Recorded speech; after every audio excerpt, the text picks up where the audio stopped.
Beach shocks ఏర్పాటుపై కూటమి నేతలు వైసీపీ లీడర్స్ మధ్య డైలాగ్ వార్ నడుస్తోంది. వైసీపీ నేత కేకే రాజు కామెంట్స్ కి స్ట్రాంగ్ కౌంటర్ ఇచ్చారు Vizag south MLA Vamsikrishna Srinivas. Beach shacks ఏర్పాటుతో ప్రపంచమే విశాఖ వైపు చూస్తోంది అన్నారు.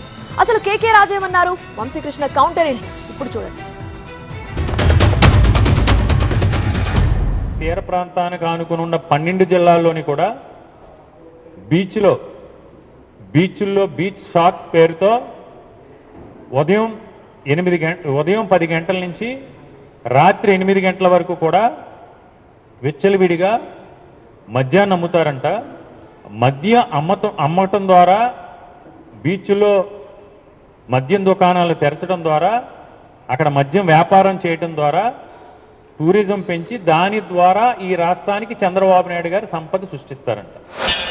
మన రాష్ట్రం నుంచి ఇన్కమ్ అంతా కూడా గోవా, బ్యాంకాక్, శ్రీలంక అలా వెళ్ళిపోతుంది. కాబట్టి మారుతున్న కాలానికి అనుగుణంగా, ప్రజల్లో వచ్చిన మార్పుకు అనుగుణంగా మనము కూడా మారాలి. ఇంకా పాతతరంగా ఉండొద్దు. ప్రజలు ఈ తరం ఏం కోరుకుంటుంది, జన్జీ ఏం కోరుకుంటుంది, ప్రజలు ఏం కోరుకుంటున్నారు, మెజార్టీ పీపుల్ ఏం కోరుకుంటున్నారు, దానికి అనుకూలంగా మనం ఉండాలి తప్ప ఇంకా మూర్ఖంగా ఉండి ఇవాళ పశ్చిమ బెంగాల్ ఏ విధంగా అయితే